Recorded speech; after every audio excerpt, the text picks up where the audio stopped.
demak ikkinchi ma'ruza mashg'ulot hisoblanadi. Bu ma'ruza mashg'ulotining mavzusi Arduino qurilmasida demak dasturlash algoritmida analik va raqamli chiqishlar haqida to'xtalib o'tamiz.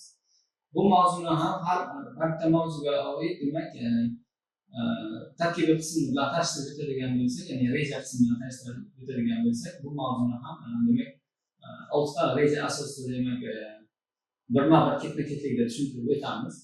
Birinchi navbatda Arduino platformasi haqida tushuncha beriladi. Ya'ni Arduino platformasi qanaqa platforma, unda qanday amallar bajaradi? Bu platforma Arduino qurilmasi qaysi platformalarda demak ishlaydi va hokazo, mana shu savollarga javob olamiz. Undan keyin demak dasturlash algoritmi degan tushuncha bor. Dasturlash algoritmida ham demak o'z bilamizki, u qanday algoritmlar, oddiymi, murakkabmi, vizualmi va hokazo, mana shu savollarga javob olinadi. Bundan tashqari demak ikkita tushuncha bor. Raqamli chiqish va analog chiqish degan tushunchalar bor. Raqamli chiqishda demak qanday amallar bajaradi, ya'ni u nima degani degan savollarga, analog chiqishlarda ham qanday holatlar bo'ladi, u qanday ishlaydi, uni demak tahlillari qanday bo'ladi, shular haqida to'xtalib o'tamiz. Bundan tashqari demak biz bugungi mavzumizda demak kirish chiqish qurilmalari bilan ham tanishib o'tamiz. Va bundan tashqari demak oxirida biz mana shu har bir ma'ruza mashg'ulotidan kelib chiqib, biz mana shu mavzuga oid qanday ma'lumotlarga ega bo'ldik, qanday ko'nikmalarga demak ega bo'ldik, mana shu savollarga javob berish maqsadida qisqagina 7 ta 6 talik demak savol-javoblar tuzilgan, bu yerda mana shu savollar keltirilgan va 6-chi oxirgi rejamizni, ma'ruzamatimizni oxirgi qismida demak bu haqda ham to'xtalib o'tamiz. Demak biz bu mavzuni boshlashdan oldin biz quyidagicha o'zimizga demak savol berishimiz kerak bo'ladi. Siz Arduino platasida demak LED chiroqni yoqmoqchisiz. Bu uchun siz birinchi navbatda qanday amallarni bajarishingiz kerak bo'ladi? Ya'ni qanday kod yozasiz va qaysi funksiyalardan foydalanasiz?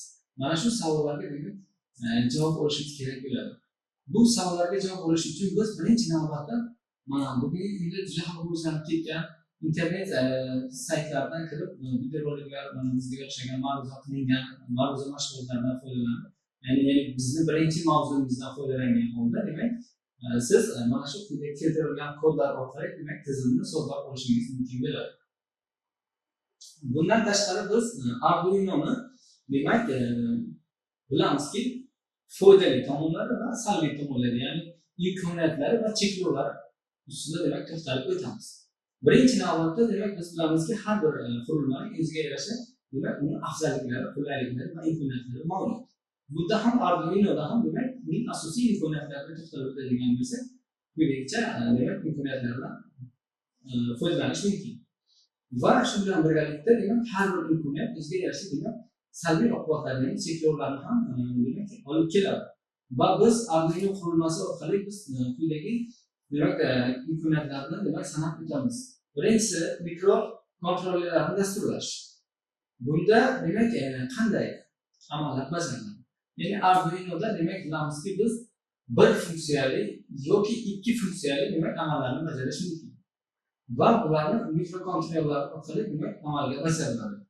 Agar biz buni cheklov deb biladigan bo'lsak, ya'ni cheklov qismi qanday?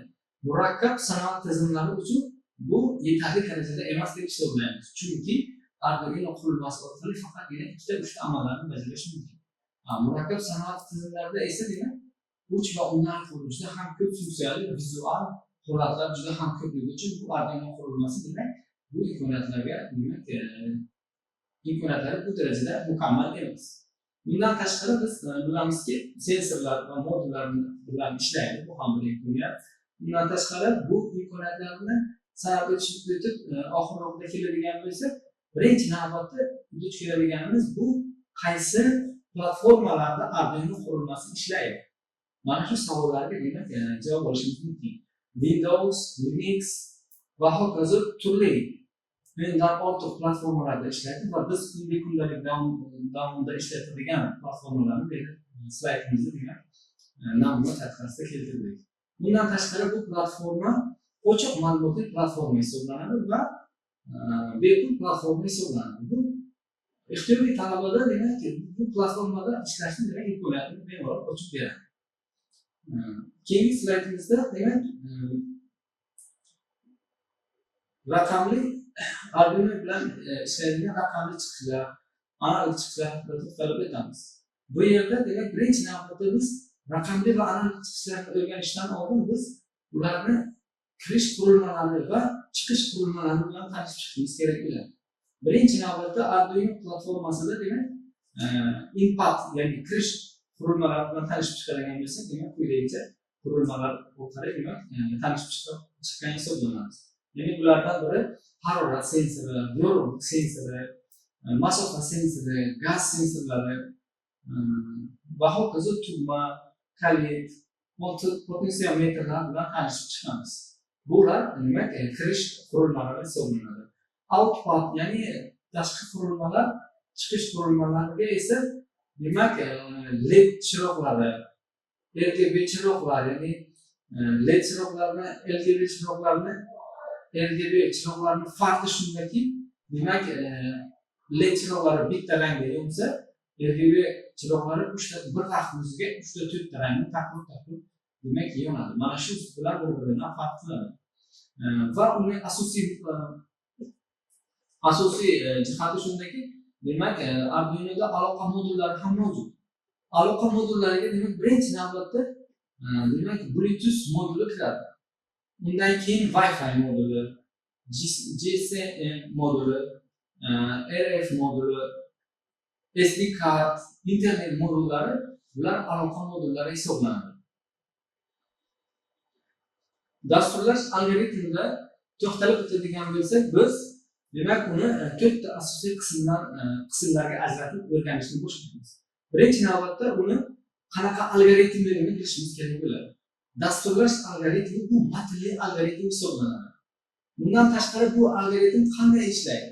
Bu algoritm blok sxemalar orqali ishlaydi.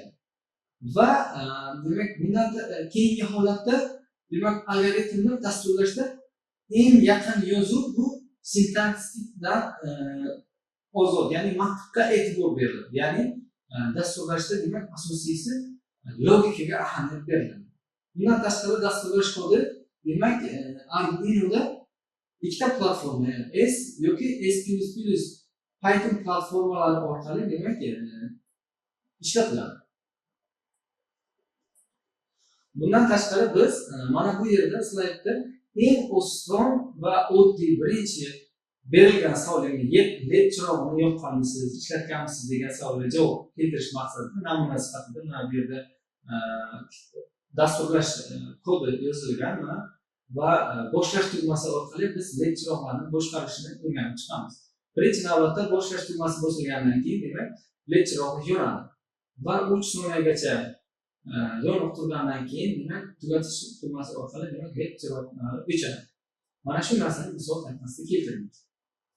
Demak mana slaydimizning boshida demak ikkita tushuncha, yangi tushuncha bo'ladi. Demak raqamli chiqish bilan analog chiqish. Biz birma-bir bularga ustida to'xtaladigan bo'lsak, birinchi navbatda raqamli chiqish, ya'ni digital output. Bu nima degani? Raqamli chiqish degani demak qisqa qilib tushuntiradigan bo'lsak, quyidagi 4 ta funksiyalarni demak biz keltirdik. Afzalliklari, funksiyalari, signal qiymatlari va uni qayerda ishlatilishi kerakliklari mana shu yerda demak keltirildi.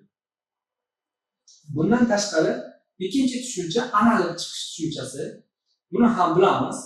Pulse width modulation deyiladi. Ya'ni bu nima degani? Bu yerda demak buni ham o'zini diapazoni bor, o'zini funksiyalari bor va ishlatilish joylari bor. Mana oddiy qilib qayerda ishlatilishi haqida to'xtaladigan bo'lsak, bu LED yorqinligida boshqarishi yoki motor tezligini sozlashda yoki silliq va nazorat qilinadigan signallarni demak ishlatishimiz mumkin bo'ladi.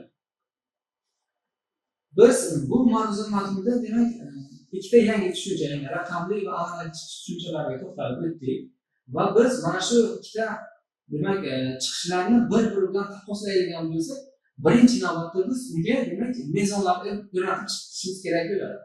Chunki agar mezonlar o'rnatib chiqmasak, buni tafovutini, qulayliklarini, biri qanday ishlaydi, ikkinchisi qanday ishlashini demak bir-biridan taqqoslashimiz qiyin bo'ladi. Shuning uchun biz mezonlar orqali demak bularni ishlashini demak ta'minlaymiz. va birinchi navbatda demak asosiy ahamiyat beriladigan qismlarga to'xtalib o'taman. Birinchisi demak birdaniga to'g'ridan-to'g'ri siz farq qiladigan joyi holatlar. Raqamli chiqishda ya'ni digital output'da demak holat ikkita. Yonish, o'chish holatlari kuzatiladi. Lekin analog chiqishlarda esa demak 256 ta holat bajariladi. Shunisi bilan bir-biridan farq qiladi va u qaysi so'zlar va qaysi murakkabroqligi aniqlanadi. Bundan tashqari mana mavzuyimizni boshida to'xtalib o'tganki, biz shu mavzu matnimizdan demak siz o'zingizga quyidagi keltirilgan savollarga demak javoblarni olasiz. Ya'ni birinchi savolimiz shundan iborat: Arduino nima va u qanday platforma va u qanday ishlaydi? Mana shu savolga demak biz javob berib o'tdik. Ikkinchi savol shundan iboratki, dasturlash algoritmi deganda nimani tushunasiz? Dasturlash algoritmi qanday ishlaydi? Uni soddaligini, uni matnli algoritmligi haqida biz demak tushunchalar berib o'tdik. Uchinchi savolimiz shundan iboratki, demak pin model, digital write funksiyalari qanday ishlaydi? Ya'ni pin model degani lecture'larni yo'qsa digital write uni 2, 3, 4 sekundgacha yonib turishini demak ta'minlab beradigan demak dasturlash kodlari hisoblanadi. Bundan tashqari raqamli chiqish qanday signal yuboradi? Misol keltiring. Bunda ham biz misollarda ko'rsatdik. Raqamli chiqishlarda demak afzalliklari qayerda ishlatilishi haqida ma'lumotlar keltirildi. Bu savolga ham demak javob olishingiz mumkin bo'ladi. Bundan tashqari analogli chiqish ham qanday ishlaydi? Uni ishlashi haqida ham biz yuqoriroqda demak ma'lumotlarni keltirib o'tdik. Bundan tashqari demak analog write funksiyasi qanday diapazonni aniqlaydi? Bu savolga ham demak slaydimizda javob keltirilgan. 5-slaydimizda javob keltirilgan. Bu holatda ham demak men o'zi aytib o'tganimdek 255 ta holatni demak aniqlash mumkinligi demak mana shu yerga keltirilgan. Va farqlarda biz bilamizki, raqamli va analog chiqishlarning demak farqi demak ularning holatlari.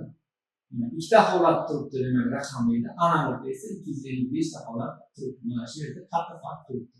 Bundan tashqari Arduino kutubxonalari nima uchun kerak degan tushuncha bu. Bu nima degani? Arduino kutubxonalari deganida Arduino qurilmasi orqali qanchalik amallar bajariladi, robot yasaladi, boshqa holatlar, aqlli chorraha yoki aqlli uy maketlari yasashda deydi. Bu narsa tizimchilarda kutubxona hisoblanadi. Mana shu narsa demak nazarda tutilgan hisoblanadi. Xulosa qilib aytadigan bo'lsak, bu fanimizda, bu mavzuyimizda demak biz Arduino tushunchasini o'rgandik. Bundan tashqari dasturlash algoritmini o'rgandik. Bundan tashqari ikkita yangi tushuncha raqamli chiqish va analog chiqish funksiyalari, ya'ni shu ikkita chiqishlarni demak afzalliklari, qulayliklari, farqlarini taqqoslab demak o'rganib chiqdik. Mana shu bugungi mavzuyimiz mana shundan iborat edi.